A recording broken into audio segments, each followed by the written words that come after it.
I'm not ashamed. What is the parable of the laborers in the vineyard? This is the question that we seek to answer today as we continue our verse-by-verse study of the book of Matthew on walking through the Bible. Of his word, the glory of his cross. If you have a Bible with you, you can turn to Matthew chapter 20. We're going to be reading from verses 1 to 7. If you don't have a Bible, don't worry. Just follow along with us on the screen. The version that we'll be reading from is the New King James Version. So, Matthew chapter 20, beginning at verse 1. For the kingdom of heaven is like a landowner who went out early in the morning to hire laborers for his vineyard. Now when he had agreed to the laborers for a denarius a day, he sent them out into his vineyard. And he went out about the third hour and saw others standing idle in the marketplace, and said to them, You also go into the vineyard, and whatever is right I will give you. So they went. Again he went out about the 6th and the 9th hour, and did likewise. And about the 11th hour he went out and found others standing idle, and said to them, Why have you been standing here idle all day? They said to him, Because no one has hired us. He said to them, You also go into the vineyard, and whatever is right you will receive. Chapters and verses were placed in the Bible by men and designed to make the reading of the books of the Bible easier by placing similar themes into smaller chunks. I can see why chapter 20 begins here, because Jesus is teaching a parable. However, in teaching this parable, Jesus is continuing on with his thoughts at the end of chapter 19, namely, the first shall be last and the last shall be first, in response to Peter's question about what the apostles would receive in the kingdom for following Jesus. If we fail to realize that, then we fail to realize why he told this parable, a parable, by the way, that is only told in the book of Matthew. Now, you might be wondering why we split this parable into two parts. First of all, even though the Bible is the Word of God, the translations of it have been copyrighted. Now, whether or not you agree with that principle is immaterial. We try to stay within the bounds of the law. The publishers of the New King James Version allow us to use 25% of the word count for our podcast to be from a passage of the Bible without obtaining written permission. And since this parable would in all likelihood grossly exceed that percentage, we split this into two.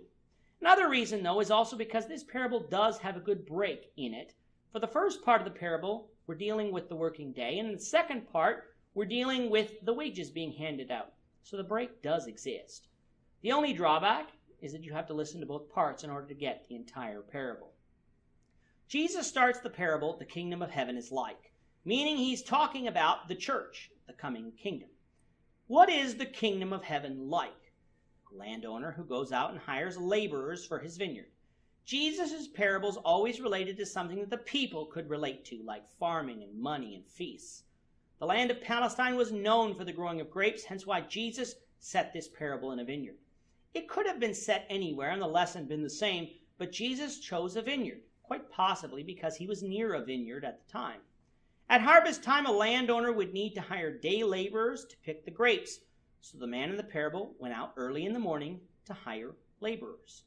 Oftentimes today, the hiring process involves resumes and interviews, but such was not the case then, for laborers could often be found simply by going into the towns and villages and asking people if they needed work.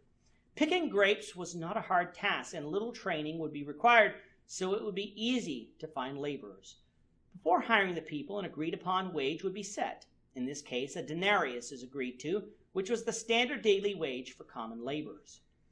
It would be like receiving minimum wage today for a standard day, being 8 hours, which in 2018 in Canada would be like receiving $112 before taxes, or $86 US before taxes.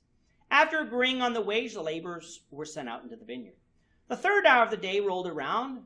There was still lots of work to do, so the landowner went into the town and the marketplace and saw people idly standing around, so he offered them a job. Instead of setting an exact wage here, though, the landowner said he would pay them what is right. Now, the laborers could have refused to work under those conditions, but they didn't, which is an important part of the parable that we'll deal with in the next episode. The landowner did the same at noon and 3 o'clock, as obviously there was plenty of work to do. Then at 5 o'clock, the landowner went out again and found some people who had been idle all day and asked why. And they said, because nobody had hired them. He told them that he would hire them, and they were to go out into the vineyard and work for the remainder of the day, and he would pay them what is right.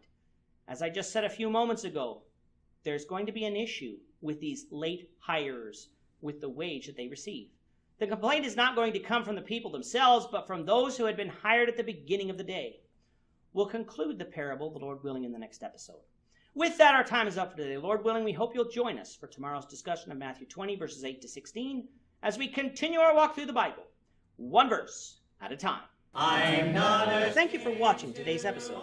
We hope that you found it edifying and ask that you not only subscribe to our channel and podcast, but that you like and share this episode among your friends, so that the saving gospel of Jesus Christ can go out to the whole world. of his cross.